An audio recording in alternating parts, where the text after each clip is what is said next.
ती माती कपाळाला लावतात की माझे गुरुमाऊली जनार्दन स्वामी इथं थांबलेले.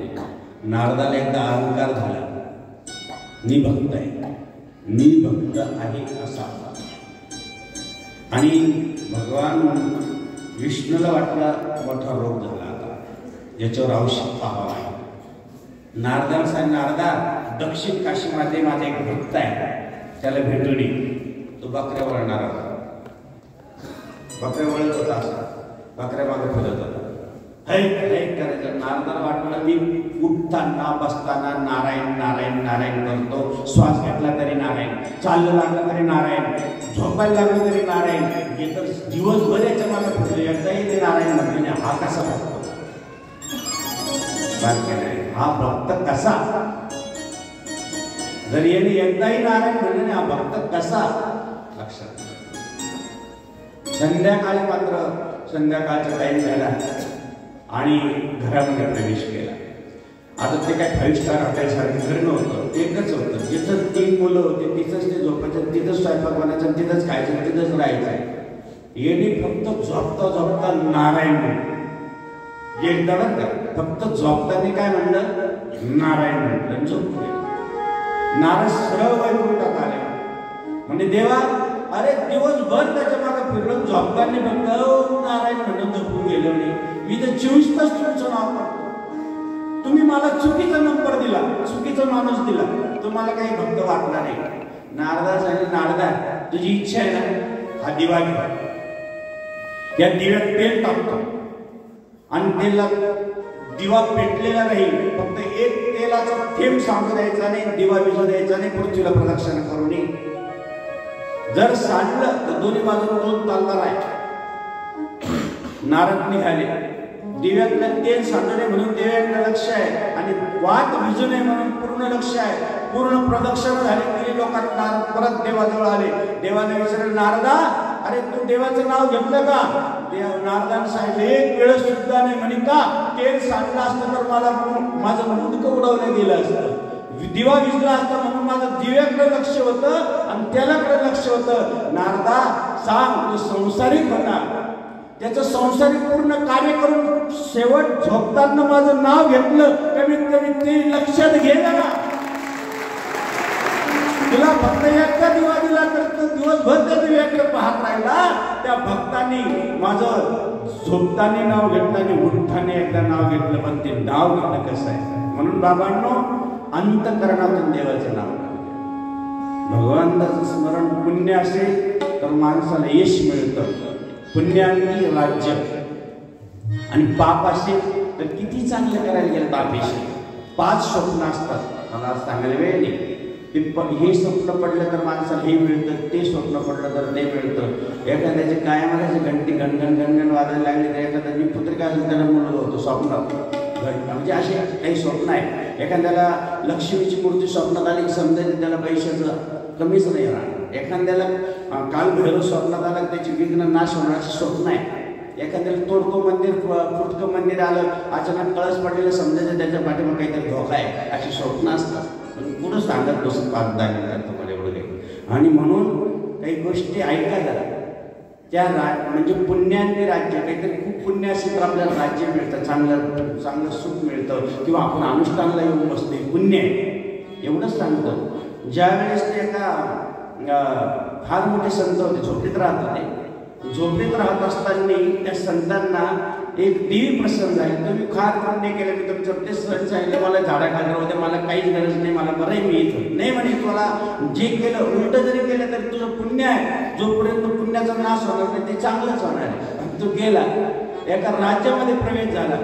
राज्यात प्रवेश झाल्यानंतर त्याने सांगितलं, जर देवी आपल्याला प्रसन्न आहे आणि उलट जरी केलं तर चांगलं होणार आहे. त्याने राजाने पाहिलं, तीच पुंज महात्मा समोर आला आणि त्या राजाने असं नतमस्तक करायला गेला. राजाच्या त्या टोपाला जो लात मारली ती टोप लावून जाऊन पडला. सगळे घाबरले, आलेले. आता लगेच सगळ्यांनी तलवार उचलल्या आणि काय आमच्या राजाच्या टोपाचा अपमान केला, राजाचा अपमान केला, तलवार पाणीपर्यंत येणार. देवीने सांगितलं, पुण्य असलं ना तर तुझं डबल चांगलं होणार. त्या टोपातून हळूच एक नाग बाहेर आला. त्यांनी सांगितलं बरं झालं टोक पेटला, लात मारली म्हणून आमचा राजा वाचला, नाही तर आमचा राजा मेला असता. पुण्य होतं. दुसरी गोष्ट अशी आहे की त्यांनी परत त्याला इतका मान मिळाला. कोणी सेवा करू लागले, आमचा राजा तुझ्यामुळे वाचला, आमचा राजा तुझ्यामुळे वाचला, आमचा राजा तुझ्यामुळे वाचला. सगळेजण एवढे खुश झाले, एवढे खुश झाले, राजा आमचा तुझ्यामुळे वाचला. कोणी लगेच हातपाय, कोणी काय करतं, कोणी काय खायला आणतं, कोणी काय खायला आणतं, सगळे आईश. दुसऱ्या दिवशी त्याला वाटलं काही हरकत नाही. रात्रीचं झालं, रात्रीचा 11-12 वाजून दिले आणि जिथं राजा राणी निवास करतात त्या महालात आतमध्ये शिरला. आतमध्ये लोक ते सगळे घाबरले, राजा एकांतात आतमध्ये चालला पण हा महाराज. त्यांनी गेलं राजाच्या सणकण कानामाग मारला. त्यांनी सांगितलं उलट, देवी सांगितलं तू उलट जरी केलं पुण्य आहे, तोपर्यंत तुझं चांगलंच होणार. त्यांनी मारली कानामाग, दोघांच्या 2 मारले, जोरात असं हात वाटला, जागा झालं, फटफटीत बाहेर घेऊन आला. आता तरी त्याला वाटलं आपल्याला आता उलट केलं, आता नेमकी काहीतरी होणार. परंतु त्याने राजा आणि राणी बाहेर काढली. बाहेर निघताच करून छेद पडलं. त्यांनी सांगितलं राजेसाहेब, बरं झालं राजेसाहेबांना बाहेर वडीत आणलं, नाही तर 2 कानामाग मारलं तेही चांगलं झालं. नसतं तुम्ही वडीत आणलं तर राजा मरून गेला असता. परत त्याचं स्वागत झालं.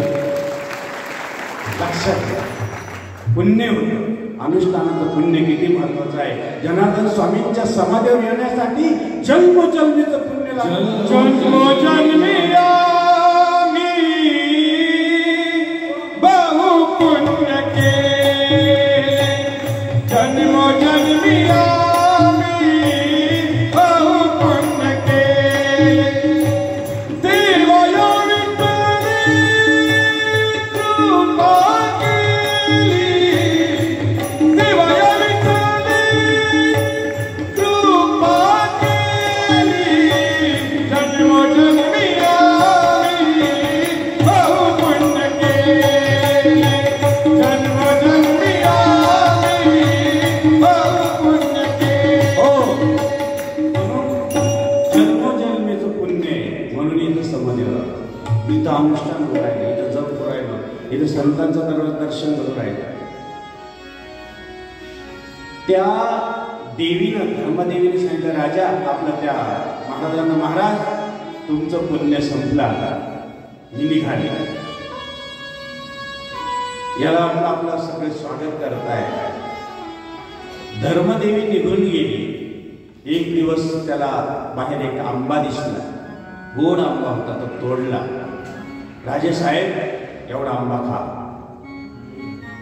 पण त्यावेळेस पुण्य संपलेलं होतं, पापाला सुरुवात झाली. राजाला चांगला आंबा खायला दिला, परंतु तेवढ्यात एक जण आला पळत, राजेसाहेब राजेसाहेब याच्यात विष आहे. याचा अर्थ याने तुमचं वैभव पाहून कदाचित तुम्हाला विषाचा आंबा खायला दिला, तुम्ही खाऊ नका, खाल्ला तर मरून जाल. राजाने सांगितलं याला फाशी द्या. आतापर्यंत सगळेजण पूजा करीत होते, पुण्य संपलं. तोच आंबा चांगल्या भावनेनं त्याने दिला, परंतु त्याच्यात विष. त्यांनी कळून चुकलं की आपलं पुण्य संपलेलं आहे, आपण फाशीवर चढतोय. तेवढ्यात 2 जणांनी सांगितलं राजेसाहेब त्याने 2 कामं तुमचे चांगले केलेले आहे. एक सापाच्या याच्यातून तुम्ही वाचला, एक छत पडले त्याच्यातून वाचल्या. जिथं जंगल आहे तिथं परत जाऊ द्या. परत त्या झाडाखाली आला. त्याने सांगितलं खरंच पुण्य केलं तर समाधीवर जाऊन अनुष्ठान होतं, आणि पाप केलं तर फाशीला लटकावं लागतं. म्हणून पापापेक्षा पुण्य, पुण्य फळले बहुत भाग्य होतं याचा कसा, भाग्य होतं याचा कसा. पुण्य फळले बहुत दिवसा, पुण्य फळले बहुत दिवसा. भाग्य होतं याचा कसा, भाग्य होतं याचा कसा. पुण्य म्हणून बाबाजी राष्ट्रसंत सद्गुरू जनार्दन स्वामींचं या ठिकाणी 34वं पुण्यस्मरण आहे. या पुण्यतिथीच्या निमित्तानं आपण सर्वजण आज 5व्या दिवसाची सेवा आमच्या वाट्याला आली. सर्व संत या ठिकाणी उपस्थित राहिले. ज्या अर्थी आपले बाबाजी दहेगावला होते त्यावेळेचा प्रसंग जर तुम्ही आठवला तर तुमच्या डोळ्यात पाणी आहे. ज्यावेळेस बाबाजी विरळ होते किंवा कापड्यात होते, तो मे महिन्याचं जर ऊन पाहिलं आणि उन्हामध्ये बाबाजी जर बसलेले पाहिले, अगदी पालखी बाबाजींची जवळजवळ विहिरीत असायची अर्धवट. सकाळी पहाटे 6 वाजेपासून तर संध्याकाळी 6 वाजेपर्यंत. काही वेळेस असं आठवतं कधी कधी जातेगावचं डोंगर पाहिलं तर बाबाजीने तो एवढा मोठा नंदी कसा नेला असेल, ते दगड कसे नेले असतील, ते पिंड कसे बसवले असतील, तिथले अनुभव जर ऐकले तर डोळ्याचे पारणं फुटून जातात. आत्ता सांगितलं की एकाला श्वास बसला आणि स्वतः अक्षरशः असा चिटकताना त्याला फक्त एकच आठवलं की आता बाबाजी तुम्ही मला आत्ताची गोष्ट आहे 8 दिवसापूर्वीची, फक्त बाबाजीचं स्मरण केलं आणि एका बाजूने यम ओढतोय आणि एका बाजूने जनबाबांना सांगितलं तो माझा आहे सोडून द्या, म्हणून त्याला सुटल्या गेला. तिला चिटकलेला माणूस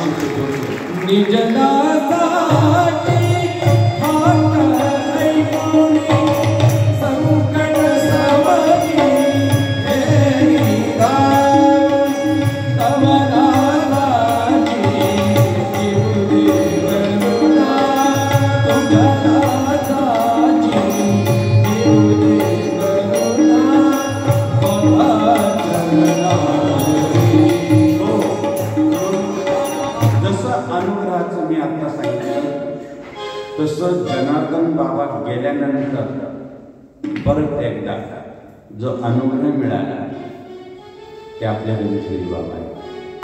लक्षात या बोलेगिरी बाबा असो, ही जी महाराज लोक आहे तुम्हाला सांगता आजही बाबाजी गेले, ज्याला म्हणायचे गेले त्याला म्हणा, आणि आमच्यासाठी बाबाजी गेलेले नाही.